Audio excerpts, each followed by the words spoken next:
제갈량의 융중대는 소노와 협력하고 서윤과 화친하여 익주와 형주, 강동, 옹주, 양주에서 협공, 관중지방을 도모하고 장안성을 거점으로 천자가 있는 허도로 진격한다는 대전략이었습니다. 유비가 한중왕에 오르고 서융, 즉 강조족들의 협력을 얻어내기 위해 마초를 한중왕표 1순위에 올리면서 융중대는 완성되는 듯 보였지만 관우의 패배로 형주를 잃고 유비 사후 제갈량의 북벌은 전략적 운용에 재량이 크게 제한되었으며 그나마 마지막 북벌은 송건이 양주와 형주에서 동시에 치고 올라가 융중대 엇비슷하게 실현이 되지만 서에서 제갈량이 사마이에 막히고 동에서 송건이 조예한테 막히면서 융중대는 영원히 폐기됩니다.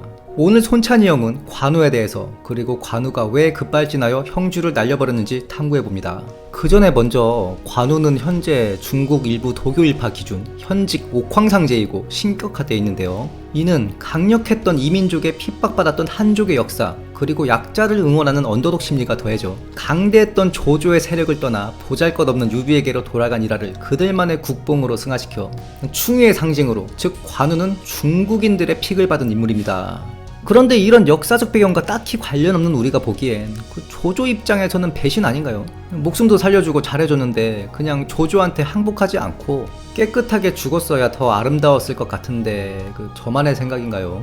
그리고 사품절이 장군직에 한중왕표 11인에도 이름을 올리지 못하고 아두를 구한 것 외 이렇다한 전공이 없는 조우는 나간중한 때 한번 뻥튀기 버프를 받고 일본에서 또 한번 버프를 받아 지금의 엄친아 이미지를 확보하는데요. 코에이가 띄운 거냐 일본인들이 띄운 거냐 뭐 닭이 먼저냐 달걀이 먼저냐 이견이 있지만 개인적으로 조운이 아두를 구하기 위해 적진으로 뛰어드는 게 그 사무라이의 가미가제와 닮아있어 일본인들의 사랑을 받은 바 코에이가 삼국지 IP를 흥행시키기 위해 이에 부합하도록 인물을 설정했다고 봅니다. 즉 조우는 일본인들의 픽을 받았죠. 그리고 90년대 일본 문화가 물밀듯이 들어와 우리도 코에이 삼국지에 영향을 받게 되고 이런 일본발 가공된 조운의 이미지를 소비하게 된 거죠. 저 역시 초딩 때 젊은 조운을 보고 싶어서 공소원찬을 즐겨 플레이했었고요. 그런데 한중일 삼국의 픽을 못 받은 장수가 바로 장비입니다. 만인지적의 명성, 용맹, 전공 무엇 하나 이들보다 못할 게 없는데 말이죠. 관우의 경우 한중왕표에 올라간 자귀 한수정우도 조조가 준 것이고 가절월도 군공과 상관없이 받은 것인데 반해 장비의 경우 자귀도 태수직도 가절도 모두 군공을 세워 받은 것입니다. 조우는 가절도 못 받았습니다. 장비는 우리 한국이 좀 픽을 해야 되지 않나 하는 마음에 추후 한국에서 삼국지 IP를 게임으로 내는 일이 있다면 장비를 버프까지는 아니라도 그냥 고증에 맞게만 능력치를 조정했으면 하는 바람으로 관우가는 컨텐츠 시작합니다. 관우는 자가 운장으로 하동군 해연 출신입니다. 원래 이름이 장생인데 창천 온라인 총나라 튜토리얼 천하에 있는 흙먼지 퀘스트를 하다보면 장생이라는 NPC가 도와주는데 이게 관우죠. 성과 이름을 바꾼 이유에 대해서는 사서에 나오진 않고 야사에만 전하는데 소금 밀매를 하다가 도매업자가 리셀러와 상생하지 않고 값을 쳐주지 않자 홧김에 죽이고 달아났다부터 해서 자신의 애인을 강제로 취하려 하는 관리를 죽이고 달아났다 등의 이야기가 전해집니다. 사서에는 간단하게 탁군으로 망명하였다 나오는 걸로 봐서는 무언가 사고를 치고 이름을 받고 도망다닌 건 맞는 것 같습니다. 관우는 사서에서 몇 안 되는 일기토 기록이 있는 인물입니다. 바로 조조군 휘하에서 알량을 벤 일인데요. 알량의 본 진영의 위치를 파악하고 그 즉시 말을 달려 만명의 대군 속에서 알량의 머리를 베고 돌아왔다는 정사 기록이 있습니다. 관우의 키가 9척에 지금으로 치면 서장훈 정도 되는 키라 하면 상당히 좌중을 압도하는 바가 있었을 것이고 이러한 일화를 봐서 관우 개인의 무용만큼은 의심할 여지가 없습니다. 당대 똑똑이들의 관우에 대한 평만 봐도 이를 뒷받침하고요. 물론 알량에 대한 순욱과 공융의 평이 엇갈리는데 이는 지휘관으로서의 평가지 무력에 대한 평가는 아니며 순욱의 평도 자세히 보면 용맹하긴 한데 필부의 무용이다. 일단 대군 속에서 적장을 삭제하고 온 건 대단한 일이 맞죠. 알량이 관우의 수염을 알아보고 유비 만나러 오나 보네 인사하려다가 목이 베었다 뭐 이런 얘기는 말 그대로 카더라. 기본적으로 사서에는커녕 소설 연이 나간중본 주석에 나오는 거고 모종강본에서는 아예 삭제돼서 소설에서도 버림받은 부분입니다. 다만 지휘관으로서의 전공이 형조에서의 북진 초기 말고는 전무한데 이조차 전투에서 이기고 전쟁에서 패한 지휘관으로서 가장 안 좋은 그림이죠. 그 패전의 대가로 형주 땅도 날려버리고요. 지휘관으로서의 능력 의문 그 일례가 관우의 일화입니다. 관우가 노숙과 대치할 때 정예병 5천을 선발해서 야밤에 얕은 냇물을 건너 기습하려 하니 감령이 노숙에게 제가 병사가 300밖에 없는데 500만 더 줘보쇼. 내가 대비하고 있는 것을 보면 도망갈 것이고 도망 안 가고 건넌다면 사로잡을 수 있다. 이에 노숙이 1000명을 증언해주고 감령이 냇가를 지키니 관우는 이를 보고 냇물을 건너지 못하고 뗄나무로 영체를 지어 주둔했는데 이게 관우래다.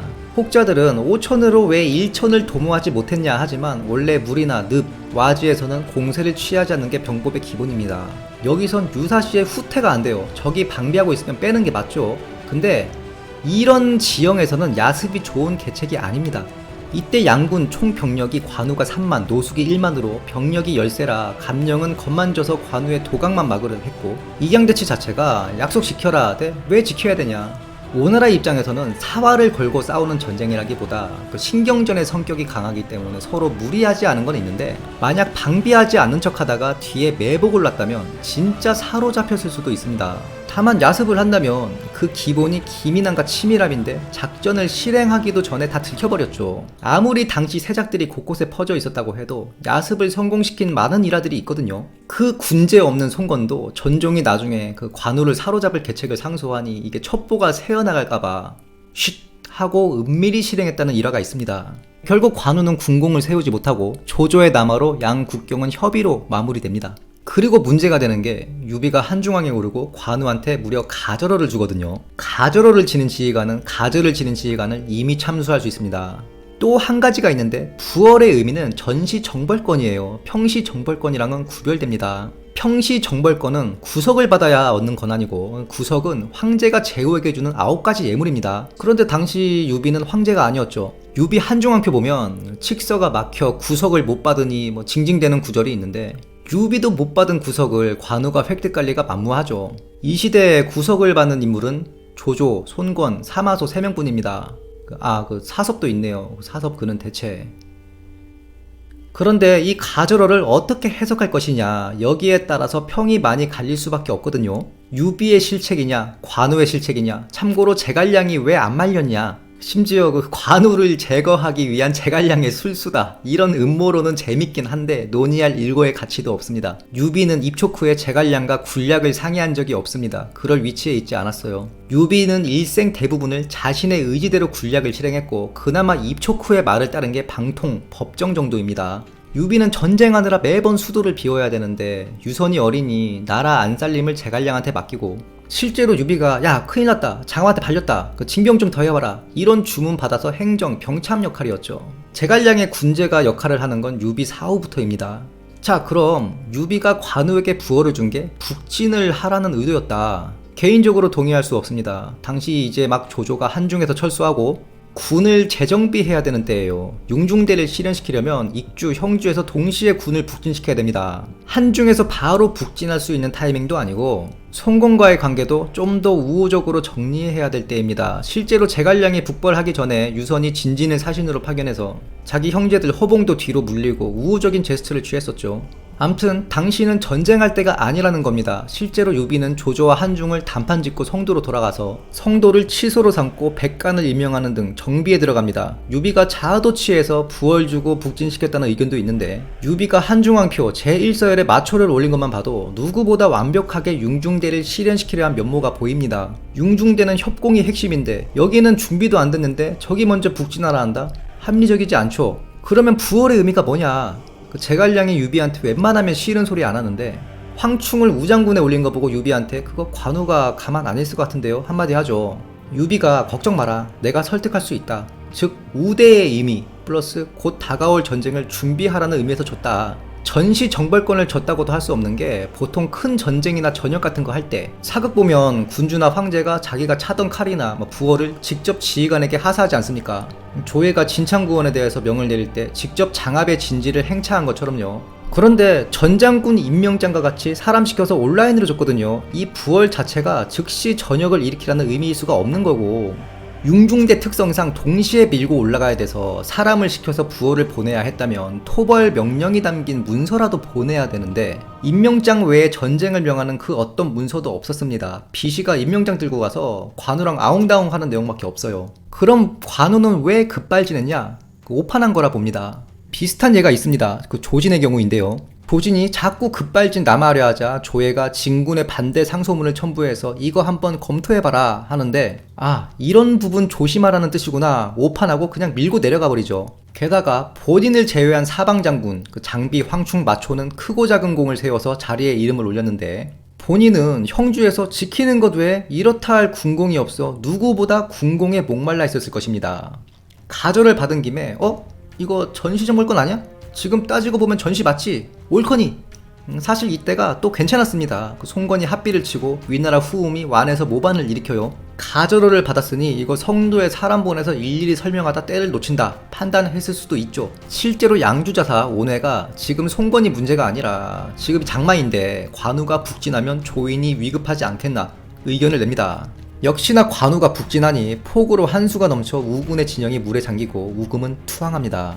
번성의 조인 역시 위급한 상황이었는데 만총이 이 폭우로 인한 홍수는 오래가지 못한다, 성을 버리면 안된다 간언하니 관우가 배를 타고 성을 포위합니다. 그리고 존버하다가 나중에 서왕이 와서 관우가 패퇴하는 그림인데, 관우의 초기 기세가 실로 대단하여 형주자사 호수, 남양태수 부방, 육혼의 솔랑 등이 관우에게 항복하여 조조는 어브로의 천도를 고려하기도 했었습니다. 이때 사마이와 장제가 조조에게 간언하니 홍수로 인한 사고지 전투의 전략적 실패는 아니다. 유비와 송건이 속으로 반목하고 있으니 이간하면 된다 하니 조조가 이를 따릅니다. 유비가 관우의 북진을 보고 사실 아차했을 겁니다. 계획된 전쟁이 절대 아니었거든요.